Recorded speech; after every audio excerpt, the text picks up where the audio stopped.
Este é o Sales Heroes Podcast, levando superpoderes aos profissionais de vendas. Ei pessoal, viemos aqui para mais um episódio do Sales Heroes Podcast. Eu trouxe aqui hoje o Ivan Flecha, que ele é atual gerente de contas da Bisontech. E por que eu escolhi ele para estar aqui com a gente hoje? O Ivan, ele é um dos membros altamente participativos dentro da nossa comunidade. E nos últimos 20 dias, ele levantou uma discussão extremamente valiosa e que gerou outras discussões e posicionamentos ainda mais valiosos para a gente lá dentro. Então, eu queria convidar o Ivan para poder contar para vocês um pouco do tema que ele levantou lá na comunidade e explicar toda essa discussão. E qual que vai ser esse grande tema, gente? Queria convidar o Ivan para contar para a gente a resposta de: o MQL está morto, Ivan?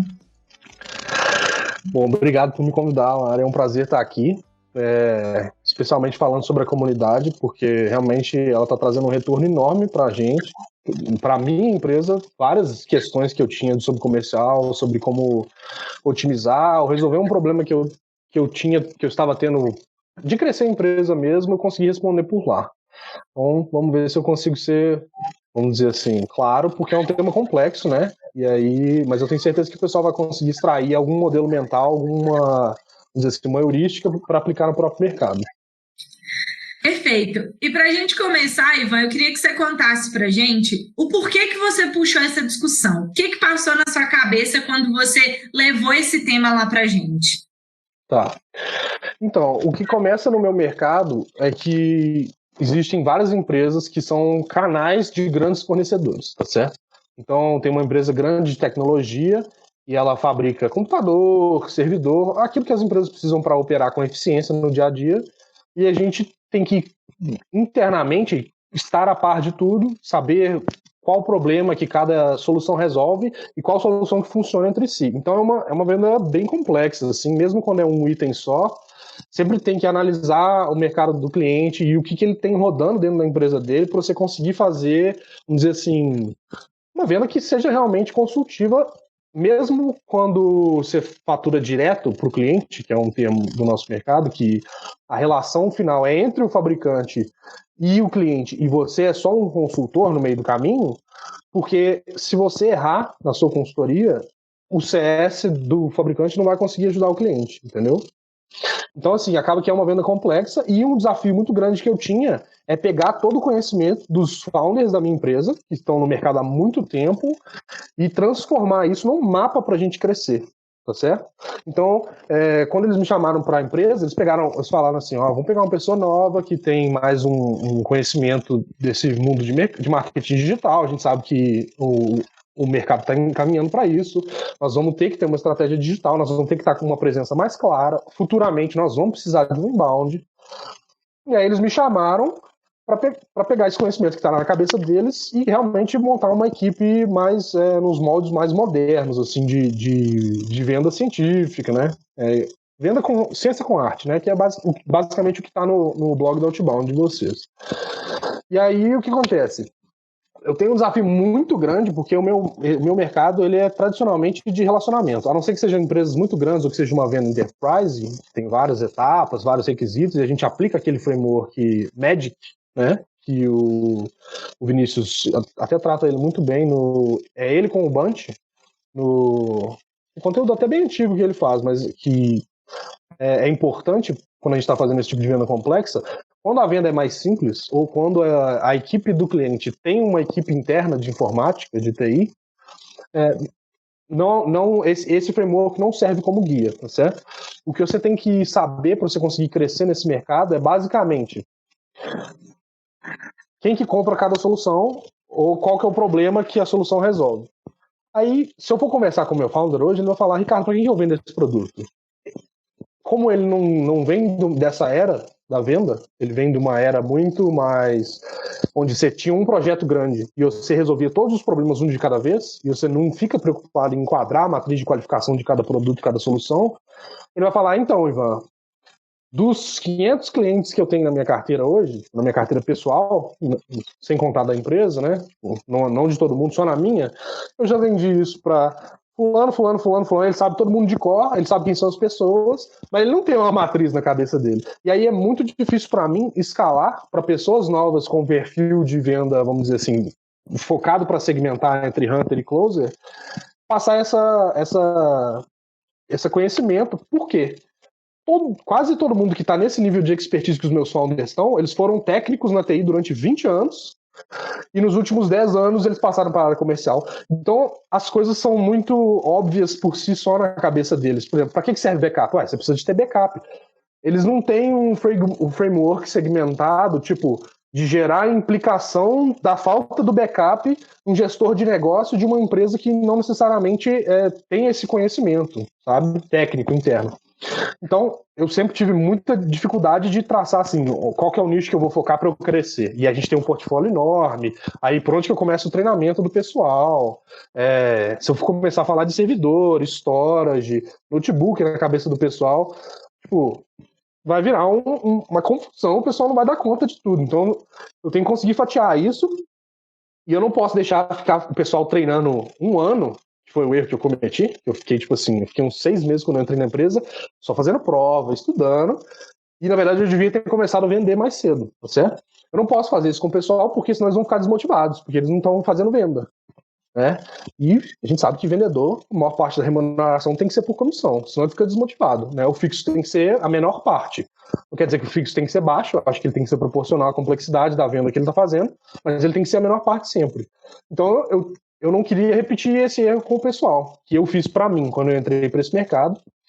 Para mim isso não é um erro tão grande de motivação, porque eu amo informática, para mim foi uma super oportunidade de mexer com informática corporativa, que eu sempre tive paixão por entender, então não tinha problema para mim ficar 6 meses estudando muito e prospectando pouco, mas eu não podia aplicar isso. Então eu sempre estava com essa dúvida na minha cabeça, eu estava desacelerando muito a minha empresa. E aí a gente contratou 4 SDRs, nossa, agora eu vou ter que treinar o pessoal, tem que resolver esse problema. Aí calhou de eu receber um e-mail de vocês, do André Barbosa, um e-mail co-escrito por você e pelo André, sobre um conteúdo muito interessante da Drift, sobre um framework de motivação de SDR no começo. Aí eu entrei, li, só que do lado do site da Drift estava um outro artigo da Drift sobre o MQL, que era um problema enorme que eu tinha, que é pegar essa carteira e entender as vendas históricas que os meus founders fizeram no começo da empresa em diante e mapear. Aí eu comecei a ler aquilo e entender, assim, tentando segmentar dos leads que eu tinha criado nesses 12 meses que eu fui identificando e montei uma lista de 6 mil potenciais clientes para a gente crescer a empresa, quem que eu ia passar primeiro, para qual tipo de solução, onde que eu ia encaixar no treinamento do pessoal, quais que eu ia acompanhar nas primeiras reuniões para o pessoal ter, exemplo, né? Ver, ou então, às vezes, quais que eu ia eu mesmo fazer sozinho e mostrar a gravação para eles. E aí eu comecei a enveredar nisso, só que o Drift estava falando para a gente, basicamente, que o MQL está morto, porque o que acontece? No mercado da Drift, que é, majoritariamente em países desenvolvidos, apesar dela já existir no Brasil, eu também sou cliente deles, mas onde tem muita informação de todo mundo na internet, o inbound é desenvolvido, você recebe o seu cliente, ele tem muito tempo para pesquisar e para entender o seu assunto, e ele tem muita gente dentro da equipe, coisa que não acontece na TI no Brasil, tá? Não tem, um cara que cuida só disso ou daquilo, geralmente tem um cara e ele tem que cuidar de muita coisa, um profissional que está sob muita pressão. Lá você tem um volume de topo de funil muito grande e é muito difícil você saber com quem que você vai conversar. Então, o MQL acaba que está virando uma métrica interna do marketing que não está convertendo bem para vendas. Então, os departamentos de marketing e vendas estão se quebrando lá nos Estados Unidos. Eles não estão conseguindo se ajudar usando essa metodologia antiga. E aí o Drift ele vem com uma forma de encarar o lead muito útil, que é o Conversation Ready Lead, né? É o lead que está pronto para conversar sobre a sua solução, que é o que já passou da fase de estar pesquisando, entendendo o problema dele, e tudo bem, funciona muito bem. Só que ele atrela isso àquilo que é o produto dele, que é chatbot, né, que é o inbound. Então, nessa discussão, e claro, na minha experiência, não tenho tanto tempo assim de comercial, né, como gestor, eu comecei a preocupar muito, assim, como que eu vou identificar o perfil certo para eu passar menos pessoas? E aí você começa a olhar a estatística 75% dos leads que entram no funil nunca convertem. O HubSpot fala isso. Aí eu fico pensando, 1 em cada 4 para o meu pessoal conversar, e eu quero melhorar essa métrica. Eu comecei a ficar preocupado, com a meta do ano, né? Nós já estamos em pandemia. A margem de lucro do meu mercado diminuiu muito. Tá 1/9, pra você ter uma ideia. Minha margem de lucro tá 1/9 do natural. É uma diminuição absurda dividir por 9 a sua lucratividade. E aí eu comecei a enveredar por isso e pensar, no meu fluxo de inteligência comercial, que é levantar o lead, mapear o tamanho da empresa, quais são as soluções possíveis. Eu já gosto de fazer isso tudo mastigado para o pessoal que é hunter e para os closers já ligarem, sabendo mais ou menos quais as 5 soluções que nós temos e sabendo tudo que eu já ensinei para eles. Quando o cliente tem esse problema, é essa solução. Ou quando ele tem esse sintoma, ele reclama disso, é porque tem esse problema dentro dele. E aí eu comecei a pirar nisso, super preocupado. Eu juntei 6 mil clientes, nós vamos perder um tempasso falando com esse pessoal, não vai converter bem. E aí eu joguei o post para a comunidade, expliquei tudo que eu tinha feito, como que eu apliquei o Framework Tone no dashboard dos meus hunters, que é basicamente hoje eu tenho lá de cara, qual que é o volume no topo de funil, quanto de esforço que a gente está fazendo essa semana, porque o meu CRM ele loga as atividades, e-mail, ligação, tudo. E quantas propostas a gente tem na mesa e quanto que vai sair de comissão. Cada um vê a sua comissão individual, né? Isso não é compartilhado entre todo mundo, só o gestor consegue ver o total, mas aí eu coloquei isso e continuei preocupado com a questão de como que eu vou segmentar melhor, porque agora que eu tenho uma equipe que está desenvolvendo, eu, como pessoa responsável pela inteligência comercial, tenho que conseguir gerar leads suficiente para eles não ficarem com tempo à toa. Eles terem sempre alguém para quem ligar, prospectar, mandar e-mail e tal. E aí, na hora que eu joguei essa pergunta, que foi a minha surpresa, porque a comunidade, cada um veio dando um feedback com um enfoque diferente, super rico, super profundo, e na hora que eu fui vendo, foi resolvendo altos problemas, altas dúvidas que eu tinha na empresa. Então, deixa eu pensar quais as mais importantes que a gente pode abordar aqui. A primeira, Conversation Ready Lead. Eu não conseguia ver como aplicar, como selecionar uma pessoa que está pronta para conversar, que não está só no momento de shopping around, porque eu não tenho aquele canal do Drift. Eu não tenho um tráfego enorme inbound chegando por chatbot. Eu sou uma empresa pequena. Eu até tenho uma grande vitória para mim, que eu tenho 50 visitantes únicos no site todo mês. E então, em 10 meses que eu estou na empresa, é uma coisa boa já. Eu já fiz as minhas 3 primeiras vendas por inbound. Para mim foi uma super vitória como gestor.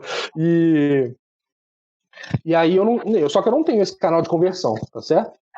E o inbound tem esse problema enorme que o Vinícius levantou, que é, se você não é uma empresa que tem esse tempo de 3 anos para construir esse canal, que tem essa atração, ou você não tem um capital enorme para trazer isso com marketing pago logo de cara, você vai ter que fazer outbound. Esse é o grande problema hoje, que o outbound ele é democrático, o inbound não é. Ele é super aglomerador. Como a tecnologia, querendo ou não, ela acumula as coisas em quem está no topo da pirâmide, tá certo? E aí, eu não posso ficar nesse canal, mas com a conversa na comunidade eu consegui ver que, se o meu hunter ligou para alguém e essa pessoa não tá madura, cara, aí eu tenho Conversation Ready Lead. Ela me deu prazo, eu sei o time. Eu posso, dentro do meu outbound, saber quem que é a pessoa que vai estar pronta para conversa. Eu só tenho que parar de focar em volume e começar a realmente acreditar naquilo que as pessoas que têm um approach diferenciado, mais personalizado na prospecção ao longo da minha carreira comercial me falaram. Cara, eu trabalho com o meu pipe vazio, eu trabalho com poucas oportunidades, tá certo? Por quê? Aí eu entendo melhor o cliente, eu atendo ele melhor, contrato melhor o gatekeeper, converso melhor com todos os stakeholders, no meu mercado tem muito isso, decisor técnico, decisor executivo, às vezes eu estou resolvendo uma questão de cloud para a empresa, só que quem usa mais o cloud, que é computação na nuvem, é o marketing da empresa. Então, além de eu ter que conversar com o diretor de TI, eu tenho que conversar com o técnico de TI e com o pessoal do marketing, porque tem que atender eles, certo? Então, nesse caso, eu consegui, preocupar menos em ter que achar mil oportunidades e focar em treinar o meu pessoal com qualidade, certo? Entendendo isso e com esse input do pessoal da comunidade, consegui perceber, cara, não precisa sair correndo, mandando 80 e-mails por dia, fazendo 90 ligações. abre a empresa, estuda a empresa, volta no seu treinamento básico da solução, lê os casos de sucesso daquela solução, daquele fabricante, e aí eu tenho uma vantagem injusta, tá? Com as pessoas do outro mercado. Como os meus fabricantes são todos Fortune 500, eles, tipo assim, todas as empresas Fortune 500 contratam eles para soluções, tá certo? São empresas enormes. Cara, na hora de treinar, eu entro no portal, tipo, tem battle card de venda, tem cenário falando como que você bate no competidor, tem apresentação pré-pronta, entendeu? Então, eu tenho essa vantagem injusta que eu consigo passar o meu enfoque diferenciado para o mercado sem ter que perder esse tempo todo fazendo sales enablement, né? Que é uma coisa importante do pessoal pensar. Se você não tem sales enablement hoje, tipo assim, começa a fazer isso, porque você atrasa o seu treinamento, você atrasa o desenvolvimento do executivo, ele melhorar a taxa de conversão. E aí, eu não sei se todo mundo, quais mercados têm essa vantagem injusta, porque eu só conheço o meu, né? Mas se você, por exemplo, tem uma solução SaaS, que muitos clientes meus têm, eles têm um software como serviço, cara, é super fácil você montar isso. Você só precisa de um PDF guiando a sua marca e a jornada do seu cliente. Então, acaba que, vamos dizer assim, você pode só copiar o que o pessoal já fez para ter essa vantagem injusta para você, porque você usa o próprio material que você está usando para vender, você usa para treinar o pessoal, entendeu? O material que você está usando no site, na jornada de compra, você usa para vender. Aí eu juntei essa vantagem injusta do meu mercado, que tem todos esses colaterais de vendas, colaterais de marketing já prontos, uni isso dentro do meu treinamento, logo cedo, com o pessoal, e comecei a ensinar eles focado em não ser tão insistente, entender, ser muito atencioso, tanto com o gatekeeper, como com as pessoas que fazem parte do departamento, que às vezes procuram a gente, não é nem o decisor técnico, às vezes procura alguém, o decisor técnico pediu para encontrar a solução, entender muito bem o sistema e alinhar prazo. Assim, alinhar prazo e pronto, cara, não tem problema. Aí você começa a ter funil no pipe, você começa a ter um pouco de previsibilidade. Tudo bem, não vai faltar tarefa para daqui a 2 meses, daqui a 3 meses sempre vai ter gente que está precisando de uma solução, e nesse momento de pandemia especialmente, isso foi um outro insight que eu dei sorte de encontrar. Isso tira um pouco a pressão, porque tem muita gente fazendo prospecção em alto volume, desesperado, né? Tipo assim, tem muito vendedor de várias áreas fazendo prospecção em alto volume, desesperado. E aí isso dificulta para todo mundo fazer prospecção. O cara manda 1.000 e-mails todo dia, manda um negócio super desalinhado, tipo assim, sem entender direito o cliente. Ou então ele conecta com você no LinkedIn, conversa com você, troca uma ideia super legal sobre conteúdo, sobre algo que você postou. Aí ele vira para você e fala assim: ou então, você viu meu e-mail? Cara, você já tá conversando comigo no LinkedIn, cara. Fala o que você quer. Tipo assim, me manda aí, abre meu e-mail. Tipo, nesse sentido, eu acho que é um parêntese interessante você revisar, não importa qual mercado você atua, revisar a sua prospecção para você garantir que você não está cometendo essas gafes, né? E isso está de graça. Tanto na comunidade como no site, no blog da Outbound, cara. Essas coisas básicas de gatilho, de não mudar de canal, de remover atrito da prospecção, isso está disponível para todo mundo sem custo, né? Então, nesse sentido, eu consegui o quê? Combater tanto essa quantidade enorme de prospecção, tipo, pra você ter uma ideia, meu diretor está recebendo 700 e-mails por dia. Tipo assim, eu mando um e-mail para ele e eu falo: então, Ricardo, toma aqui no WhatsApp, eu mandei esse e-mail, aí eu dou muita sorte que meu CRM, ele extrai o e-mail num link, se eu quiser, numa URL. Então, por exemplo, se eu tenho uma conversa lá de 20 e-mails, eu estou fazendo uma cotação, aí eu estou conversando com um monte de engenheiro, cada um está projetando a solução, aí eu extraio a conversa toda e todo mundo consegue ver ela igual um blog, entendeu? Tipo, igual um fórum mesmo, um e-mail por e-mail. Aí eu já mando o link para, eu te mandei esses aqui, hein, não perde eles do fluxo não.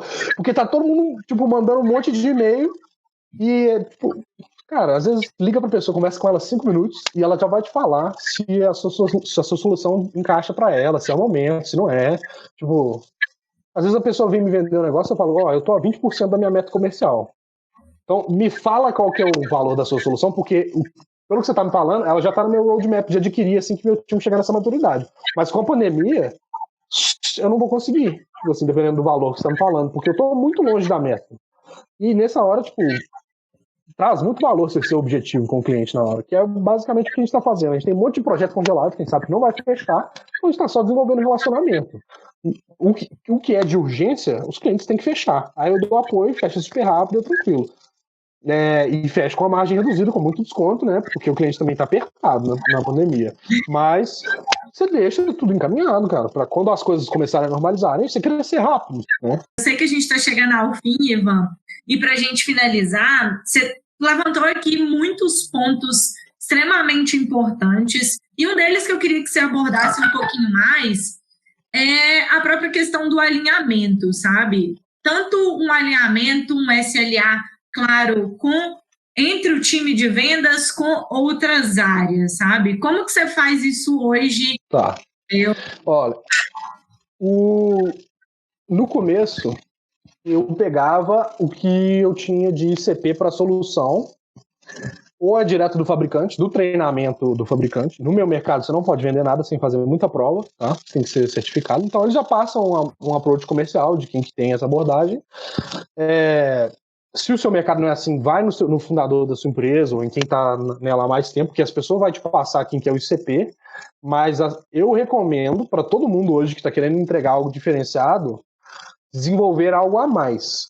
Desenvolve como se fosse um modelo do núcleo do seu mercado, do seu core business, e qual é o problema, e tenta traçar uma jornada que mapeie o seu cliente, ao mesmo tempo que mapeie o seu LTV, tá certo?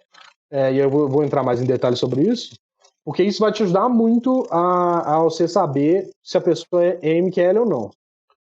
Primeiro, você vai ter alguns desafios. No meu mercado, se eu pegar e traçar o valor, o lifetime value do cliente, que é quanto de receita que ele me trouxe ao longo do tempo que a gente teve relacionamento, e as características que eu consigo encontrar publicamente no LinkedIn, que é número de funcionários, ou na consulta ao CNPJ, o KNAI do cliente, não necessariamente eu consigo traçar um MQL válido, tá? Então, qual que foi o meu hack? Eu tracei aquilo que todo mundo fala na transformação digital, eu tracei um modelo de maturidade digital, tá? Então, eu dei muita sorte que eu consegui unir 3 coisas, não sei se você vai conseguir unir para o seu mercado, mas eu uni a narrativa central do mercado, que é a transformação digital, que era uma coisa que inclusive eu sofri uma pressão enorme, porque eu estava preparado para vender uma ideia ao longo de uma década, e aí com o Covid, todo mundo teve que fazer transformação digital da noite para o dia, tá? Mas eu tracei essa narrativa da transformação digital, que hoje é a entrega principal que o meu cliente, ou o stakeholder dentro do meu cliente, o que eu tenho que convencer a comprar a solução comigo, tem que resolver, ou seja, qual que é a entrega que está afetando ele no dia a dia, tá certo? Quem que é o meu champion, se a gente for olhar dentro aí de uma visão mais técnica em vendas. Eu alinhei com ele um modelo que serve tanto para marketing como para a minha jornada interna de vendas. Então eu sei aqui, eu tracei uma pirâmide. Quando a empresa está no nível mínimo de maturidade até o nível máximo de maturidade digital. E aí eu pareei cada solução e cada fase que acontece dentro da empresa do cliente à medida que ela vai subindo em maturidade, o que está acontecendo no dia a dia daquela pessoa, quais são os problemas e quais são os desafios de negócio e quem vem cobrar o que dela. Então, num modelo só, você vai precisar de várias planilhas para isso, tá? Ou vários diagramas. Com várias camadas, eu consigo saber, dependendo ou do que o cara falou no formulário comigo, que eu tenho alguns formulários para a pessoa já pedir uma cotação direta, às vezes ela já sabe o que ela quer, ou para ela marcar, eu preciso desse produto com esse produto, com aquele produto. E com a matriz de qualificação do meu Hunter, que é eu tenho uma matriz básica, se ele reclamou disso, tem esses 3 possíveis problemas, você investiga melhor. Não falo a pergunta exata nem o roteiro, mas eu falo para ele o caminho, para ele já vai lembrar do treinamento e saber perguntar e direcionar a conversa com o potencial cliente. Então, dentro dessa conversa, e aí todo mundo na minha empresa usa o ACR para gravar ligação para eu poder dar coaching depois, tá? Todo mundo usa isso. E depois anexa a ligação no CRM, tá? Para eu poder ver. Dentro disso, eu já consigo ter várias caixinhas no meu CRM que a pessoa marca para mim, qual ponto que ela tá, de maturidade digital. Para inbound, eu não sei tanto como te ajudar, vai depender da sua ferramenta de automação. Se você tiver RD Station e essas ferramentas de inbound forte, você consegue fazer um lead scoring com base nesse modelo do seu core business. Por exemplo, se você é uma agência de publicidade, Você consegue saber o nível de maturidade que o seu cliente tem para se comunicar. Elenca os problemas principais que você está acostumado a resolver. Vai nos seus clientes principais e fala, cara, esse cliente que tem esses problemas aqui, ele está aqui embaixo. Ele ainda tem muito para crescer na minha empresa. Então, ele pode até ser muito imaturo, tipo assim, do ponto de vista do tanto que eu vou ter que educar ele, mas ele ainda tem um LTV muito grande, tá certo? Então, às vezes, vale a pena eu ter um CAC maior com ele. O cliente que está aqui no alto, às vezes ele é super independente, eu não vou ter tanto LTV com ele, mas às vezes é tão fácil vender para ele, porque ele já chega sabendo o que ele quer, e ele quer certo, ele quer a coisa certa, não tem que educar ele, tudo bem. Tipo assim, eu atendo ele rápido, ou eu atendo ele em primeiro, entendeu? Eu passo ele na frente da fila. Isso tanto, e isso para mim serve um esforço contínuo, né? Tipo, se eu levanto um lead e eu estou na fase de nutrir o lead ou começar um contato, MQL. Para sales também, para SQL também. Tipo assim, mandei uma proposta. Quanto que eu vou insistir em cima da proposta, refinar ela, marcar mais reunião, fazer follow-up? As duas coisas servem. O mesmo modelo de maturidade consegue me instruir no tanto de esforço que eu posso gastar com aquela pessoa, certo? Porque eu consigo parear o CAC versus o LTV. E aí? O que você acha? Tá dando para entender? Tá dando para entender direitinho, sim, viu, Ivan? E assim, até para a gente finalizar, pessoal, a ideia nossa aqui hoje era compartilhar um pouquinho com vocês do que foi discutido, deixar uma pulga atrás da orelha aí de cada um de vocês para começar a pensar, começar a observar melhor cada um desses pontos. Então, eu queria agradecer muito a sua presença aqui, viu, Ivan? Você é um grande profissional e acabou se tornando um amigo também, viu? E, obrigado. Gente, quem quiser saber mais, tiver mais interesse nesse assunto e tiver com mais alguma dúvida, eu vou deixar o link aqui também da discussão para vocês acessarem na comunidade. Fechado? Um abraço, pessoal!